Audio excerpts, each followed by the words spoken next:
महर्षी अथर्वण ऋषी विरचित श्री गणपती अथर्वशीर्ष, त्याचा अर्थ आणि स्पष्टीकरण असं आपण गेल्या 4 भागांमध्ये ऐकलंय। त्याचं संकलक आहेत त्याचे श्री विद्याधर हरी गुर्जर, आणि आता आपण त्याची फलश्रुती ऐकणार आहोत। म्हणजे आपण आतापर्यंत जे अथर्वशीर्षाचा पाठ केला किंवा करतो त्याचं फळ काय आहे हे आपल्याला त्यातनं समजतं। चला सुरू करूया। नमस्कार, मी मृणाल मनोज गोखले, शिवाय चॅनलवर आपलं मनापासून स्वागत। अथर्वशीर्ष फलश्रुती।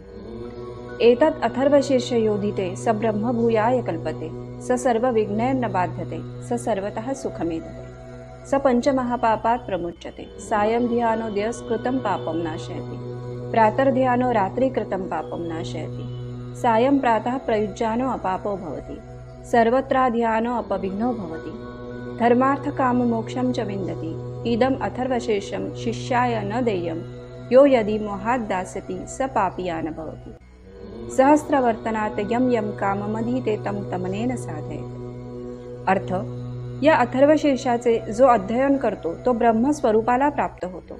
त्याला कोणत्याही विघ्नांची बाधा होत नाही, त्याला सर्वत्र सुख प्राप्त होते।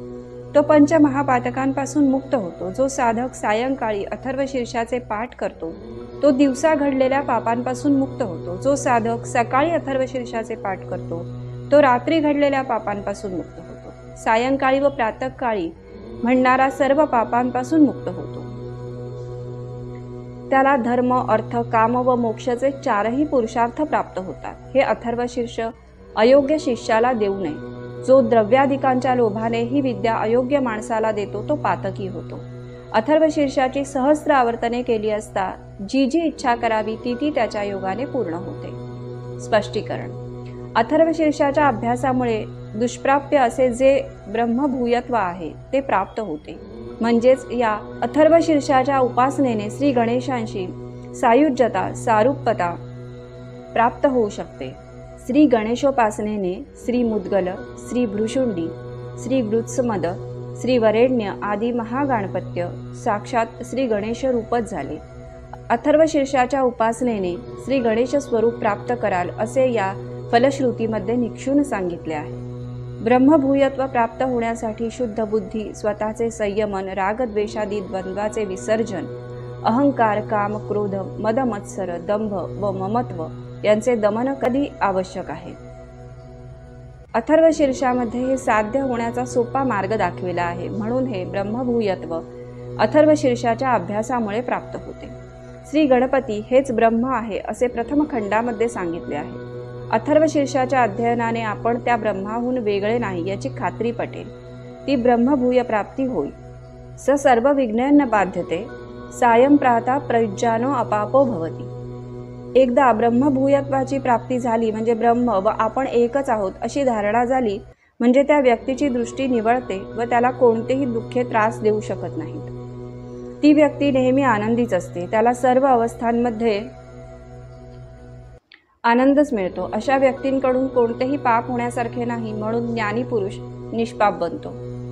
त्याच्या अगोदरच्या आयुष्यामध्ये घडलेली पापे व महापापे या श्री गणपती अथर्वशीर्षाच्या अध्ययनाने नष्ट होतात। आयुष्यात वावरत असताना, दैनंदिन कामे करीत असताना चांगल्या व वाईट गोष्टी कळत नकळत घडत असतात। त्यांचा मनावर परिणाम होतो। हे पाप श्री गणपती अथर्वशीर्ष सकाळ व संध्याकाळ म्हटल्यामुळे दूर होते। ज्या प्रकारे आपण स्नान वगैरे करून शुद्ध स्वच्छ होतो त्याप्रमाणे मन स्वच्छ करण्याचे काम अथर्वशीर्ष करते। सर्वत्र ध्यानो अपविघ्नो भवति, यम यम कामधीते तं तमनेन साधयेत्। या अथर्वशीर्षाचे अध्ययन करणारा विघ्नरहित अर्थात निर्विघ्न होतो। शुद्ध तत्वज्ञानाचे सर्व संशय दूर झाले म्हणजे त्याच्या मार्गातील विघ्नेही दूर होतात। त्याला विघ्ने बाधा करू शकत नाही। जो या श्री गणपती अथर्वशीर्षाचे अध्ययन करतो त्याला धर्म, अर्थ, काम व मोक्ष प्राप्त होतात। ज्ञानाने मोक्ष प्राप्त होतो। अथर्वशीर्ष हे ज्ञान देणारे असल्यामुळे त्याच्या अध्ययनाने मोक्ष मिळेल म्हणजे सर्व बंधनातून साधक भक्त योगाची मुक्तता होईल, हे अगदी सत्य आहे। धर्म म्हणजे कर्तव्य कोणते व अकर्तव्य कोणते ते समजेल। धर्माच्या मार्गाने जाऊन अर्थप्राप्ती करून घेता येईल व काम म्हणजे आवश्यक भोग मिळतील। या ज्ञानाने हे 4ही पुरुषार्थ प्राप्त होऊ शकतील। हे अथर्वशीर्ष अयोग्य माणसाला देऊ नये. कोणतीही विद्या अयोग्य माणसाला शिकवली असता ती तापदायक होते.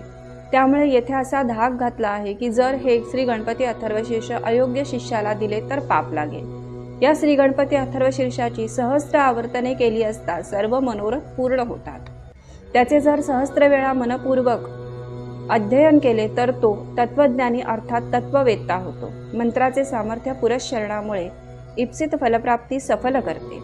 श्री गणपती अथर्वशीर्षाची 1000 आवर्तने मनपूर्वक केल्यास त्याचे एक पुरश्चरण होते व यम यम कामम धीते तम तमनेन साधेत याचा प्रत्यय येतो.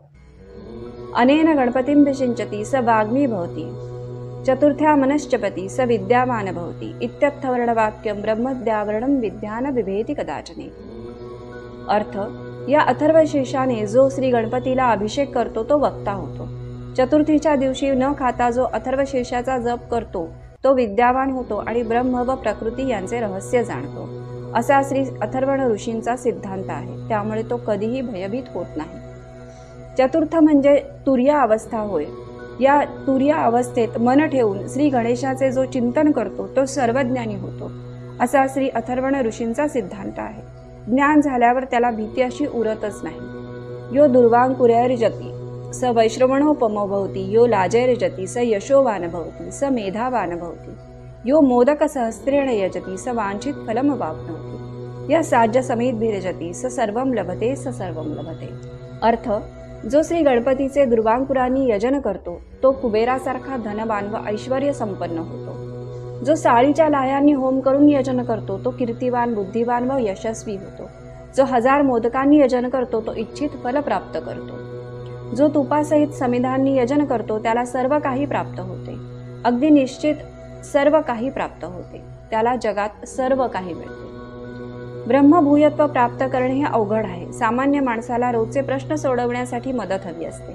त्यामुळे दुर्वा वाहणे, मोदकांचे हवन, समिधांचे हवन इत्यादी प्रयोग फलश्रुतीमध्ये सांगितले आहेत. श्री गणेश अथर्वशीर्षांच्या द्वारा उपासना करीत असताना आपण बरोबर मार्गावर आहोत किंवा नाही हे वरील प्रयोग करून पडताळून पाहता येते.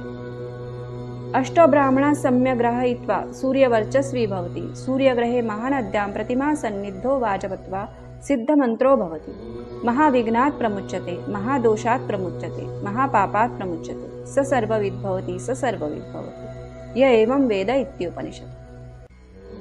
अर्थ, 8 ब्राह्मणांना चांगल्या तऱ्हेने हे श्री गणपती अथर्वशीर्ष शिकवले म्हणजे हा शिकवणारा सूर्यासारखा मोठा तेजस्वी होतो. सूर्यग्रहणाच्या वेळी श्री गंगा, गोदावरी महानद्यांच्या ठिकाणी राहून किंवा प्रतिमेवर लक्ष एकाग्र करून जप केला असता या अथर्वशीर्षाचा मंत्र सिद्ध होतो. अर्थात साधक भक्तियोगी व सिद्ध मंत्र होतो. हे अथर्वशीर्ष महाविघ्न, महादोष व महासंकटामधून सोडवणारे आहे. या श्री गणपती अथर्वशीर्षाच्या जपाने, पाठाने किंवा आवर्तनाने सर्व संकटे दूर होतात व मोठ्यातला मोठ्या दोषांपासून माणूस मुक्त होतो. तसेच मोठ्यातल्या मोठ्या पापापासूनही साधक भक्त योगी मुक्त होतो. श्री गणपती अथर्वशीर्ष अध्ययनाने साधक भक्त योगी सर्व जाणणारा होतो, म्हणजे जीवनाचे सर्व तत्वज्ञान त्याला समजते. याप्रमाणे जे साधक तू हे सर्व जाण आणि हे श्री गणपती अथर्वशीर्ष उपनिषद आहे ते येथे संपूर्ण झाले. येथे श्री गणपती अथर्वशीर्षाची संहिता व फलश्रुती पूर्ण झाली.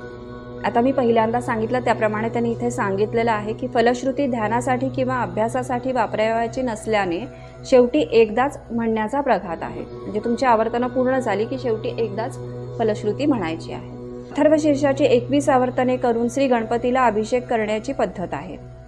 तसेच श्री गणपती अथर्वशीर्षाची सहस्र आवर्तनेही करतात. सहस्र आवर्तने केली असता त्याचे एक पुरश्चरण होते.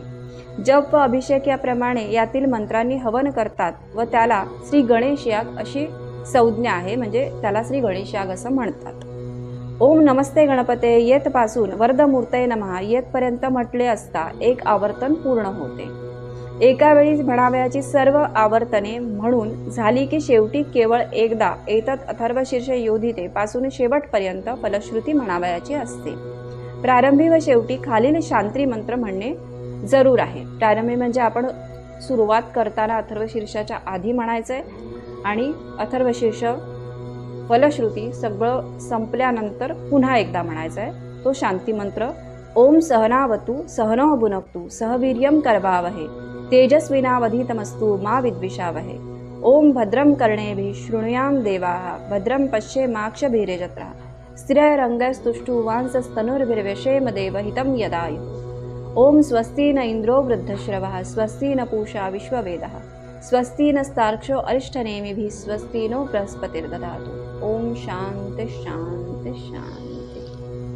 आज सार्थ श्री गणपती अथर्वशीर्ष, त्याचा अर्थ, त्याचं स्पष्टीकरण आणि त्याची फलश्रुती, त्याचाही अर्थ स्पष्टीकरण, हे सगळे व्हिडिओ पूर्ण झालेले आहेत। तुम्हाला ते कसे वाटले, आवडले, मला कमेंट बॉक्समध्ये नक्की कळवा। मला तुमचा अभिप्राय वाचायला नक्की आवडेल। आवडलं तर लाईक करा, चॅनलला सबस्क्राईब करा आणि आपल्यासारखंच इतरांनाही कळावं म्हणून शेअरसुद्धा करा। धन्यवाद।